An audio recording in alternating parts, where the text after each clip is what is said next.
अस्सलाम वालेकुम नाजरीन, मैं हूं कमर मेकन और आप देख रहे हैं IRP टुडे। इस वक्त हम मौजूद हैं ज़ीरो पॉइंट के ऊपर और अहम खबर ये है कि वफाकी हुकूमत की तरफ से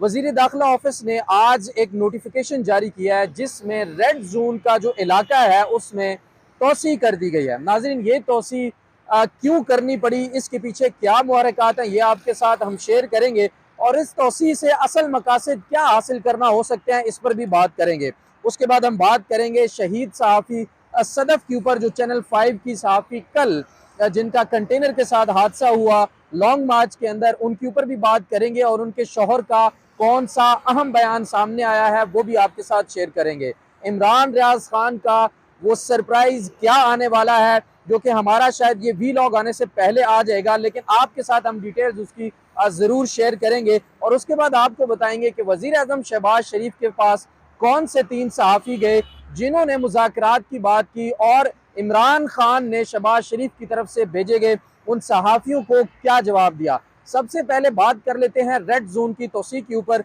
राणा सनाउल्लाह साहब ने आज एक नोटिफिकेशन जारी किया जिसमें रेड जोन का इलाका बढ़ाकर 0 पॉइंट तक कर दिया गया है। और अब आप मेरे राइट साइड पे देख सकते हैं, अब बिल्कुल यहाँ पर फैसल एवेन्यू है सीधा और इसके बिल्कुल सामने फैसल मस्जिद है। जो आप मनाजिर अभी देख रहे हैं इसमें एग्जैक्टली जो रोड नजर आ रहा है उसकी राइट साइड के ऊपर सारे का सारा रेड जोन करार दे दिया गया है और उसकी लेफ्ट साइड के ऊपर जो एरिया है वो बाकी इस्लामाबाद जो है उसका एरिया करार दिया गया है। रेड जोन में जो तोसी दी गई है उनमें जो इलाके शामिल हैं उसमें F7, F6, E7, G7 और जो मेरे पीछे सारे इलाके आपको नजर आ रहे हैं फैसल एवेन्यू की राइट साइड पे ब्लू एरिया वगैरह सारे शामिल हैं। इनको अब रेड जोन तस्वुर किया जाएगा और रेड जोन के बाहर अब FC भी तैनात की जाएगी। उसके साथ साथ इस्लामाबाद पुलिस, सिंध से पुलिस बड़ी तादाद में जो मंगवाई गई है उसको भी तैनात किया जाएगा और पाक फौज को भी तैनात करने की खबरें आ रही हैं। नाजरीन, रेड जो जोन है इसको तोसी देना अब बिल्कुल एक मजमून सी कोशिश लगती है, क्योंकि हुकूमत शायद ये चाहती है कि फौज और PTI के कारकुनान आपस में टकराव की सूरत हाल जो पैदा हो जाए और आपस में इनका टकराव हो। कल भी टीवी के ऊपर काफी एनालिस्ट जो बैठे थे, अतर काजमी साहब ने भी इस बात का जिक्र किया था कि इस वक्त PDM और 13 जमातें सब मिलकर ये कोशिश कर रही हैं कि आर्मी और पाक फौज जो है उन सब का टकराव PTI के साथ करवाया जाए। तो जो रेड जोन की तोसी है इसको 0 पॉइंट तक कर देना, इसकी एक कड़ी नजर आती है। हालांकि इसकी कोई जरूरत शायद नहीं थी। रेड जोन पहले सेरीना की तरफ से लेकर डी चौक और उधर से मार्गला रोड की तरफ से वहां तक महदूद था। अब उसकी जो सारी की सारी जो तादाद है इलाके की, उसको इलाके को बढ़ाकर 0 पॉइंट तक किया गया। 0 पॉइंट एक बहुत अहम जगह है, मैं आपको बताता चलूं। लेफ्ट साइड पे अगर आप दिखा सके मेरा कैमरा मैन आपको, तो सामने से जो रोड आ रही है उस रोड से लॉन्ग मार्च के शुरका जब इस्लामाबाद में दाखिल होंगे तो बिल्कुल इसी रोड से दाखिल होंगे और जब वो इस्लामाबाद में दाखिल होंगे तो बिल्कुल इसी मुकाम पर जहां पर हम खड़े हैं यहाँ पर वो पहुंचेंगे और यहाँ पर रेड जोन की हद यहाँ तक करार दी जा चुकी है। यहाँ पर अगर पुलिस, FC, आर्मी मौजूद होगी, नारेबाजी होगी, जैसे कि 25 मई को हमने देखा था शेलिंग की गई थी बहुत ज्यादा और उस वक्त भी बहुत ज्यादा नुकसान हुआ था, लोगों पर जुल्म की इंतहा की गई थी। अगर इस दफा भी ऐसा हुआ तो ऐसा लगता है कि शायद सिक्योरिटी फोर्सेस और PTI के लोग ना जाने और बगैर किसी प्लानिंग के भी आमने सामने आ जाएंगे और टकराव की सूरत हाल जो है वो बन सकती है। और ये जो कहा जा रहा है, ये जो बातें सर्कुलेट कर रही हैं कि इनको टकराव की सूरत हाल में लाने के लिए कोशिशें हो रही हैं, उसकी एक कड़ी नजर आती है। दूसरी तरफ हम बात करेंगे शहीद सहाफ़ी सदफ के बारे में। सदफ भट्टी जो लाहौर चैनल 5 की एंकर और न्यूज रिपोर्टर थी, उन्होंने इमरान खान साहब का इंटरव्यू भी किया था। उनकी कल शहादत हुई, एक नागहानी मौत थी, ड्यूटी के ऊपर उनकी शहादत हुई और कंटेनर के साथ टकराव और उनके उसके टायर के नीचे आने की वजह से उनकी शहादत हुई। लेकिन वफाकी हुकूमत की जानिब से अब फौरन इस तरह के बयानात आना शुरू हो गए कि शायद उनको किसी ने धक्का दिया और जानबूझकर उनका कत्ल किया गया। लेकिन इसमें एक ड्रॉप सीन हुआ है कि आज दोपहर में उनके हस्बैंड जो शौहर थे, कैमरामैन भी थे, उन्होंने आज एक बयान दिया है कि उनको मियां असलम जो कि PTI के रहनुमा हैं और वजीर भी हैं पंजाब हुकूमत में, उन्होंने ये ऑफर दी थी कि अगर वो कार्रवाई करना चाहते हैं तो वो इस कार्रवाई के लिए मुकम्मल तौर पर तैयार हैं, लेकिन उनके शौहर ने किसी भी किस्म की कार्रवाई करने से मना कर दिया और कहा है कि ये एक नागहानी मौत थी, इसके ऊपर हम किसके खिलाफ कार्रवाई करें, हमें नहीं पता कि उनकी मौत कैसे हुई। अब ये मामला सदफ का और अल्लाह का है कि उसके साथ क्या हुआ या क्या नहीं। लेकिन मैं आपके साथ शेयर करता चलूं कि सहाफ़ियों का इस वक्त पाकिस्तान में कोई पूछने वाला नहीं है कि उनके साथ क्या हो रहा है और क्या नहीं। इस वक्त जो हालात है सहाफ़ियों के लिए वो बहुत तंग कर दिए गए हैं और बहुत परेशानी की, पहले ही सहाफ़ियों के हालात बहुत तंग होते हैं, उनकी जो इनकम होती है वो बहुत लिमिटेड होती है, उनको काम करना होता है। और सदफ जैसी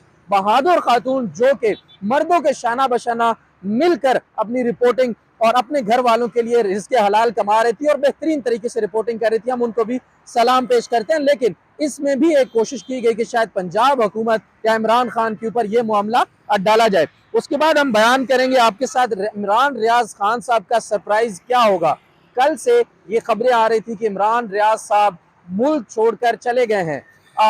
और इस बारे में जो खबरें सर्कुलेट कर रही थी उसके साथ साथ इरशाद भट्टी साहब के बारे में भी आ रहा था कि शायद वो भी मुल्क छोड़कर चले गए हैं। लेकिन आज उन्होंने और उनके करीबी दोस्तों ने ट्विटर के ऊपर इस बात का इजहार किया कि जल्द ही सरप्राइज आने वाला है। आज दोपहर का वक्त बताया जा रहा था, लेकिन अभी तक कोई ऐसा मुमकिन सरप्राइज सामने नहीं आ सका। हमें भी आपकी तरह इसका बिल्कुल इंतजार है, और अगर आपके इल्म में हो तो कमेंट सेक्शन में हमें जरूर बताइएगा। लेकिन इमरान रियाज खान साहब ने एक बहुत अहम इंकशाफ किया था आज कि उन के सामने इमरान खान साहब से एक सहाफ़ी टीम, 3 रुकनी सहाफ़ी जो वफद था वो इमरान खान साहब से मिलने आया और उसमें मुज़ाकरात के लिए कोशिश की गई। अब ये मुज़ाकरात किन बेसिस पे हो रहे थे, उनका जिक्र करते हुए उन्होंने बताया कि इमरान खान साहब ने जब उनकी तरफ से मुज़ाकरात की पेशकश सुनी तो सारे मसाइल को सुनते हुए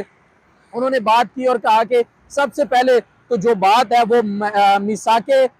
मईशत के ऊपर हो सकती है, यानी कि हम चार्टर ऑफ इकोनॉमी एक तय कर लेंगे कि चाहे कोई भी हुकूमत आए, किसी भी किस्म की हुकूमत आए, जब मर्जी चेंज हो, जब मर्जी हुकूमत बदल जाए, लेकिन चार्टर ऑफ इकोनॉमी वैसे ही चलता रहेगा कि मुल्क ने आगे तरक्की किस सूरत करनी है, ये जानना बहुत ज़रूरी है और इस पर बातचीत हो सकती है। दूसरा जो उन्होंने जिक्र किया कि बातचीत इलेक्शन पर हो सकती है, जो कि इमरान खान साहब का पहले दिन से बयानिया है कि जब तक इलेक्शन की डेट नहीं दी जाएगी उनका एहतजाज जारी रहेगा। और इसके तनाजुर में उन्होंने तकरीबन 60 के करीब पूरे पाकिस्तान के अंदर जलसे भी किए और उन जलसों के अंदर अपना एक ही मौक़िफ़, एक ही बयानिया वो बार बार दोहराते रहे और बताते रहे कि जब तक इलेक्शन का ऐलान नहीं किया जाएगा तब तक उनका ये एहतजाज जारी रहेगा। इसीलिए उन्होंने अपना लॉन्ग मार्च जुमे के दिन से लाहौर से दोबारा शुरू किया और अब वो गुजरांवाला के करीब तकरीबन अब पहुंचने वाला है, जिसमें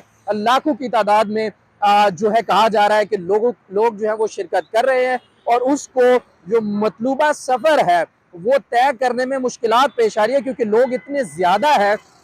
और इतनी मुश्किलात पेश आ रही हैं, तो वो कोशिश कर रहे हैं कि जल्द से जल्द इस्लामाबाद पहुंचे। लेकिन आज इमरान खान साहब ने कहा है कि वो लॉन्ग मार्च के पहुंचने में देरी हो सकती है। अब आपको बताते चलें तीसरा अहम पॉइंट जो कि शहबाज शरीफ ने मुबैना तौर पर लोगों को, प्रेस को नहीं बताया अपने यूट्यूबर्स की मुलाकात में भी, वो ये है कि इमरान खान ने कहा था तमाम मामलात पर मुज़ाकरात हो सकते हैं, लेकिन अगर एक मामला जिस पर मुज़ाकरात नहीं हो सकते तो वो है NRO नहीं मिलेगा। जितने भी करप्शन के केसेस है गवर्नमेंट के आने के बाद वो दोबारा खोले जाएंगे, उनके ऊपर तफ्तीश होगी और जिन्होंने इस मुल्क का, कौम का पैसा लूटा है उनको सजा जरूर दी जाएगी। और दूसरा, इलेक्शन पर बात हो सकती है, इलेक्शन के ऐलान किए बगैर किसी किस्म के मुज़ाकरात काबिल कबूल ना होंगे। हम आपको रिपोर्ट कर रहे हैं लाइव 0 पॉइंट से। आइंदा की भी जो मालूमात होंगी आपके साथ जरूर शेयर करते चलेंगे। दोबारा आपको दिखाते चलें जो रेड जोन में तोसी की गई है वो इस रोड फैसल एवेन्यू की right side blue area F7 G7 और जो E7 का एरिया है, F6 का एरिया है, मेलोडी आप पारा और उससे आगे तमाम पुराना रेड जोन उसमें शामिल है। अपने मेजबान कमर मेकन को दीजिए इजाजत, अपना बहुत सारा ख्याल रखिएगा। अल्लाह हाफिज।